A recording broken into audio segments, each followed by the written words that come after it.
안녕하세요. 뻔뻔한먹토빠입니다. 구독과 좋아요, 알림 설정, 회원가입 부탁드리겠습니다.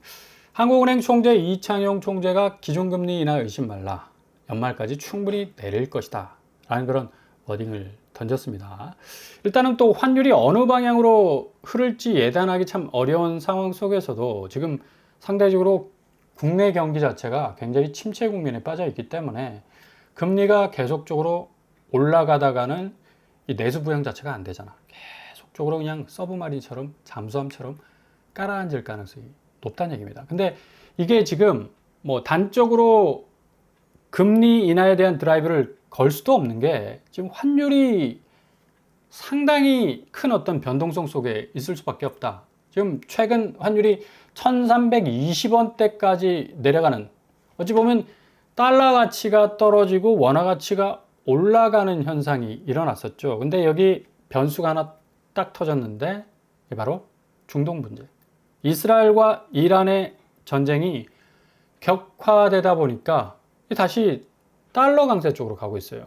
보통 이렇게 위기가 터지게 되면 전 세계적인 움직임의 자본의 흐름은 금값 띄우기 쪽으로 가는데 이게 또 약간 방향을 틀어서 달러 강세 쪽으로 가고 있다는 얘기예요. 결국에 기승전 달러. 안전자산이라는 이미지가 그냥 뇌리에 딱 박혀 있기 때문에, 그러니까 관세 정책으로 인한 어떤 미국 브랜드의 기저의 어떤 효과들이 흔들리면서 이게 자본시장에서 빠져나온 이 돈들이 결국 금시장, 그 다음에 채권시장, 아시아 쪽, 유럽 쪽으로 움직였던 게 다시 달러 쪽으로 유턴을 하고 있다는 얘기입니다. 그러니까 구간이 명간이다. 이전에 내가 쏠쏠하게 수익을 챙겼던 그 자본 가치로 돌아가겠다는 어떤 회귀성이 일어나고 있다는 그런 어떤 사실을 볼 수가 있어요. 근데 아마 미국은 지속적으로 관세 협상과 더불어서 환율 정책이 상당히 압박을 가해 올 것으로 보입니다. 일단 미국의 이 달러 가치가 계속해서 올라가다 보니까 미국 수출품의 어떤 가격 경쟁력이 안 돼. 그러니까 저가의 제품을 이겨내지 못하니까, 야, 니들 자국 통화 가치 좀 낮춰. 아니, 올려. 우리는 좀 낮출게. 그러니까 달러 가치 자체를 좀 숨을 죽이고 상대 이 교역국의 통화 가치를 올리면서 이 수출의 숨통을 좀 뚫겠다는 얘기죠. 이렇게 원화 평가 절상이 시작이 되면 당연히 수출 가격 상승으로 이어지고, 그리고 뭐 수출 많이 해봤자 손에 넣는 원화 금액 줄어들 수밖에 없어요. 그만큼 수출 가격 자체가 올라서기 때문에. 그죠? 그래서 원화 평가 절상이 상당히 교육국 입장에서는, 수출 주도국 입장에서는 부담이 될 수밖에 없다라고 말씀을 드릴 수가 있고요. 뭐 플라자 합의가 나오지 않습니까? 독일, 프랑스, 미국, 영국, 일본 재무장관들이 모여가지고 플라자 호텔에서 달러 가치 좀 우리 동반해서 내립시다 라는 합의를 이끌어냈었죠. 그만큼 미국 레이건 시대 때 워낙에 뭐 인플레이션 위기가 좀 심했기 때문에 또 무역 흑자 부분이 계속 감소가 되고 달러 가치 자체를 조금 내리자라는 방향으로 가는 그런 어떤 스탠스를 취했었죠. 이런 어떤 이 달러 평가 절하에 의해서 뭐 이득을 본 것도 많았지만 그만큼 미국의 국가 경쟁력은 또 소실되는, 사라지는 그런 어떤 이 악영향도 있었어요. 뭐 이런 전체적인 어떤 이 분위기 때문에 대만 달러가 급상승하지 않았습니까? 그만큼 대만 돈의 가치가 올라갔다는 거고 달러 가치는 내려왔다는 건데, 이게 고스란히 원화 가치에도 동조화될 수 있는 분위기로 가고 있다는 얘기입니다. 이런 상황에서 지금 가계대출까지도 지금 이 주택시장이 들썩들썩거리면서 다시 급증하고 있는 이 사실, 굉장히 좀 아연실색할 수 있는 상황이 될 수가 있다라는 얘기죠. 환율 변동성이 어떻게 될지 모르는 상황에서 가계대출 자체가 폭발적으로 증가하게 되면 이거 자본시장이나 자산시장이나 그 가치체계가 굉장한 리스크에 휩싸일 수 있을 가능성이 높다는 얘기입니다. 일명 B2, 빚내서 투자하자. 그러니까 자본시장에서 주식을 사기 위해서 빚내는 사람들, 그리고 아파트 시장에서 집 사기 위해서 대출을 끌어오는 사람들, 이른바 이런 B2가 무려 은행권 가계대출을 자극해서 4조 원 넘게 지금 불어나면서 급증을 하고 있다는 얘기입니다. 한국 부동산의 가장 큰 전형적 특징 아닙니까? 그죠? 자산 가치가 쫙 깔려 있는데 이게 다 쥐래야 쥐래. 잘못 밟으면 터져. 그냥 수익률이 터지는 게 아니라 리스크가 터져 버린다니까. 그러니까 부실한 기초 위에 세워진 집은 위기가 오면 그냥 무너질 수밖에, 모래 위에 세운 집은 무너질 수밖에 없잖아. 그죠? 좀 단단한 어떤 자산 가치. 그러니까 현금화된 자기 자산의 비율이 많은 그 가치 위에 세워진 뭐 부동산 가치는 뭐 연구한 어떤 이 자본 가치가 있겠죠. 근데 이게 아니란 얘기입니다. 그러니까 이게 지금 주담대가 계속적으로 사각지대가 지금 발생하고 있는 게 대출 모집인. 그러니까 이분들은 잘 이 액면상으로 드러나지 않아. 음지에서, 음지라니까 좀 그렇다. 좀 약간 마이너하게 좀 일하시는 분들인데 1대1로 대출 받을 사람들, 따오는 사람들입니다. 이 가계대출 사각지대가 충분히 될 수가 있어요. 2년간 136조가 지금 늘어나고 있는데 5대 은행 연도별 신규 취급액이 줄었다고 하지만 대출 상담자 수는 굉장히 많이 늘어나고 있어요. 대출 모집인. 뭐 거의 쌍끌이지, 쌍끌이. 그죠? 저인망으로 쫙쫙 끌어모으니까 이게 공식적인 어떤 지표로 나오기도 좀 그렇고요. 그래서 가계대출 자체가 굉장히 자극받을 수 있다. 뭐 대출은 많은데, 물론 뭐 대출할 수 있어. 집 사기 위해서, 뭐 투자하기 위해서. 경제가 좋다면 충분히 이건 긍정적 시그널이 될 수가 있어요. 근데 현대경제연구원에서 올해 한국 경제 성장률이 0.7%에 그칠 것이라는 또 암울한 전망도 나오고 있고요. 무려 1% 정도 낮추는 그런 어떤 방향으로 가고 있을 정도. 아니, 빚을 얻으면 빚을 쳐낼 수 있는 수익률이 따라줘야 되는데 그 수익률은 뭐야? 경제 성장률이잖아. 경제만 잘 성장하면 빚이 있든 말든 무슨 상관이야. 얼마든지 갚을 수 있고 얼마든지 쳐낼 수 있고 얼마든지 극복할 수 있는데. 근데 이런 잠재성이 서서히 증발되고 있다니. 결국 내수 불황이 장기화되는 가운데 지금 우리나라가 6개월간 국정이 그냥 마비가 되지 않았습니까? 엄청난 소용돌이 속에서. 그러니까 경제 체질 자체가 너무나 약화됐고 새 정부 들어서면서 이 자본시장이 정말 분위기가 확 바뀌면서 지금 아파트 시장도 들썩거리고 있는 가운데 있는데 이게 무분별한 대출이 그냥 수요가 완전히 메뚜기 떼처럼 막 몰고 들어오면서 다시 또 다른 어떤 부실을 형성하게 된다면 이거 경기 침체의 어떤 이 톱니바퀴가 지금 삐걱거리는 상황에서 더욱더 큰 위기를 맞이할 가능성이 높다는 얘기입니다. 현대경제연구원이 하는 말이에요. 미국 사정도 그렇잖아요. 지금 금리도 제가 늘 말씀드렸죠. 금리 절대로 안 내릴 거라고. 지금 상황에서 터프한 금리는 계속적으로 갈 수밖에 없어요. 그래서 개인이 자기 소득 대비 금리를 잘 계산해야 하는 그런 시기인 것만은 분명합니다. 미 연준이 지금 4연속 동결하지 않았습니까? 기준금리를.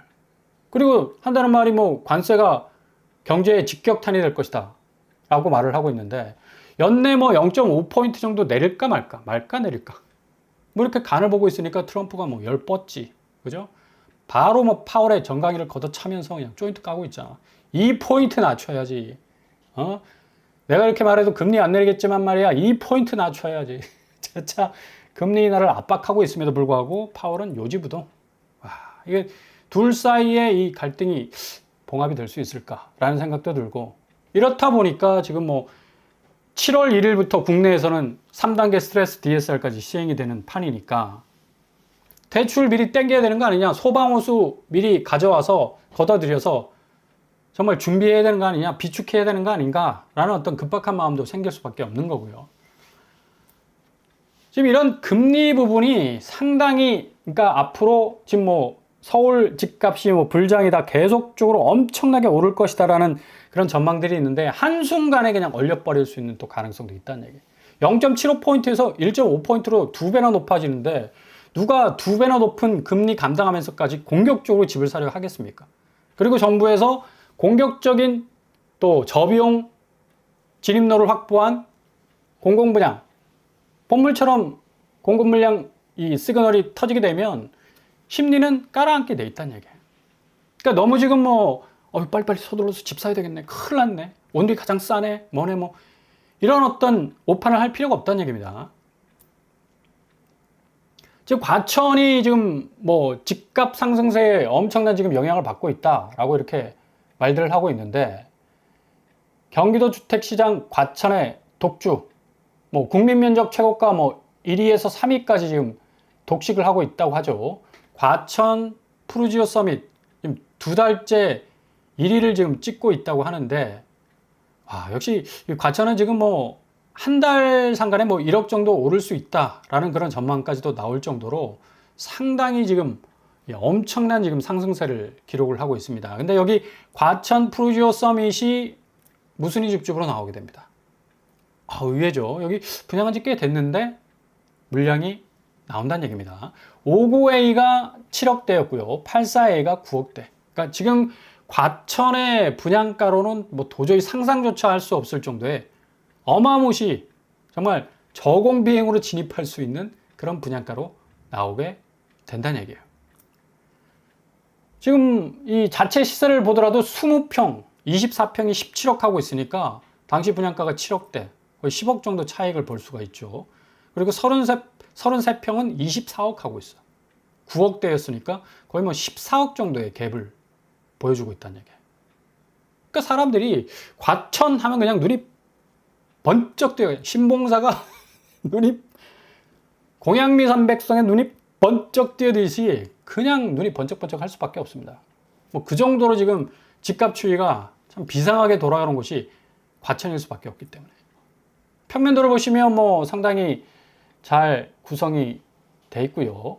프루지오 같은 경우도 평면 구성도가 굉장히 좋은 그런 어떤 브랜드를 가지고 있죠. 좀 무난한 평면 구성도를 가지고 있는 것처럼 보이고요. 일단은 뭐 과천역이 굉장히 가까운, 그냥 엎어지면 코 닿을 때 있을 정도로 뭐 지근거리에 위치한 어떤 역세권 환경을 가지고 있는 곳이라 할 수가 있겠습니다. 여기 좀 잘 지켜보시면 되겠고요. 일단 과천의 매매가 양상은 완전히 지금 뒤집어지고 있죠. 하락폭이 점점 줄어가는 게 아니라 이제 최고가 거래가 하락 거래를 뒤집어 엎고 있어. 그러니까 그 정도로 경기권에서는 뭐 단연 탑을 찍을 정도로 달려가고 있는 그런 곳이라고 할 수가 있겠습니다. 전세가는 그래도 떨어지는 폭이 굉장히 컸었는데 여기도 좀 줄어가고 있는, 한 10억 정도 벌어졌었거든요. 근데 4억대, 뭐 8억대 뭐 이 정도 수준에서 전세가 또 이 하락폭도 점점 줄어가는 그런 모습을 보여주고 있습니다. 그리고 프루지오 라비에노, 이번에 무순위 줍줍 세 가구 7월 이후 전망이 나오고 있는데 7월 달, 다음 달에 나올 것으로 지금 예상이 되고 있고요. 여기 프루지오 라비에노 2가구, 프루지오 벨라르테 1가구, 3가구가 나온다고 하고 있죠. 빠르면 다다음 주에 모집 공고가 발표될 예정이라고 합니다. 일단 여기는 84제곱으로 딱 통일이 되어 있습니다. 84제곱 가격이 7억대로 되어 있고 뭐 주변 시세 대비 거의 뭐 10억 정도 차익을 챙겨갈 수 있을 정도로 좀 엄청난 이 상승세를 보이고 있는 곳이라고 할 수가 있겠죠. 단지 배치도 역시 남동, 남서향으로 구성이 되어 있고요. 평면도 역시 뭐 침실 3개, 여긴 또 드레스룸과 팬트리까지 있네요. 그래도 같은 프로지오인데 좀 몇 년 전에 분양했던 이 분양단지하고 조금 이 내구성 면에서는 상당히 좀 차이가 나는 것 같고, 아무튼 과천 지식정보타운역이 굉장히 지근 거리에 있다. 가까운 거리에 있어서 역세권의 어떤 이 혜택을 고스란히 누릴 수 있는 그런 곳이기도 하겠습니다.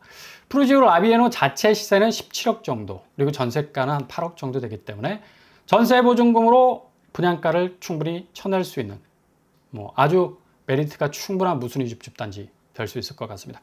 그리고 프루지오 벨라르테, 여기도 과천 지식정보타운역과 비교적 가까운 지근 거리에 위치해 있죠. 근데 라비에노보다는 조금 이 후방에 위치해 있어서 걸어가는 데는 한 15분 정도 걸리겠네요. 초역세권 아파트는 아닌 것으로 보여집니다. 그럼에도 불구하고 뭐 워낙에 주변 시세가 빵빵하게 올라가는 그런 어떤 상황이기 때문에 충분히 10억 정도의 갭을 가져갈 수 있는 그런 단지가 될 수가 있겠습니다. 여기 뭐 소규모 단지지만 뭐 입지가 장난이 아니니까 남동, 남서향으로 구성이 되어 있고요. 일단 74제곱이 6억대, 84제곱 7억대로 나왔는데 뭐 주변 시세가 뭐 17억, 18억 정도 하니까 충분히 뭐 무순위 줍줍으로 진입을 한다면 아주 좋은 또 기회를 얻을 수 있는 또 메리트가 충분히 있다고 보여지게 되겠습니다. 벨라르테 같은 경우는 33평이 15억 6천 정도 거래가 되고요. 전세가는 한 7억 정도.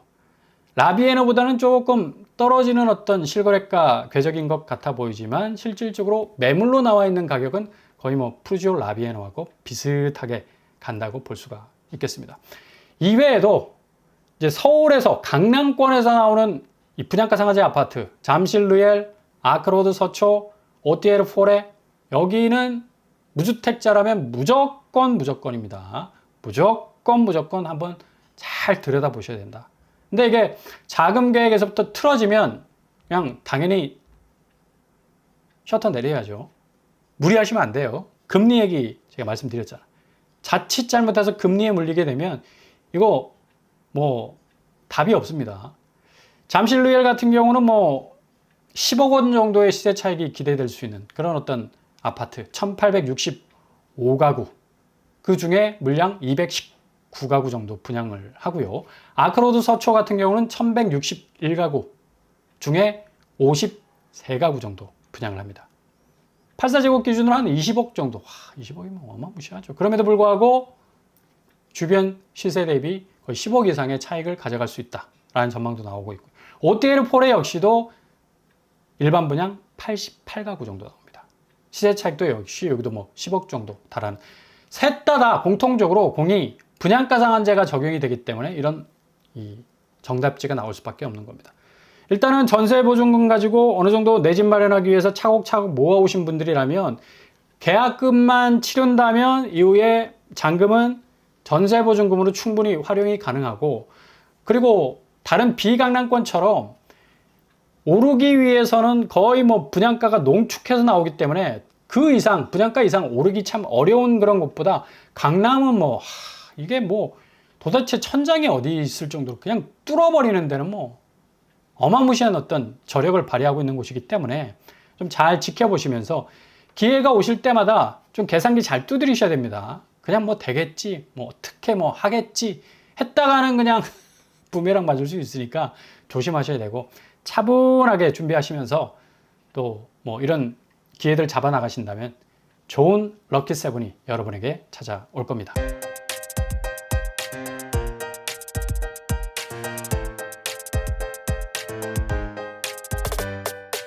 오늘의 부동산 캐릭터처, 역시 지금 금리 부분이 상당히 이 변수가 될 가능성이 크고요. 금리는 절대 내려올 가능성이 없다. 앞으로 뭐 미국 변수도 있고요. 국내 이제 스트레스 DSR 3단계가 시작이 되면 엄청난 또 이 후폭풍이 몰려올 가능성이 높아서 자기 소득의 수위의 그 이상의 배로 대출 땡겨오는 굉장히 리스크가 큽니다. 일단 분양가 상한제 아파트 노리시라. 서울에 나오는, 또 강남에서 나오는 무주택자를 위한 또 이 분양가 상한제 아파트 좀 들여다보시고요. 무순위 집도 몇 년 전 분양가이기 때문에 여기도 좀 우회적으로 살펴보신다면 좋은 기회 맞이하실 수 있을 겁니다. 오늘도 응원합니다. 항상 여러분의 길이 꽃길만 되실 수 있기를 바랍니다. 이상으로 뻔뻔한 복도 빨리 마치겠습니다. 구독과 좋아요 부탁드립니다. 감사합니다.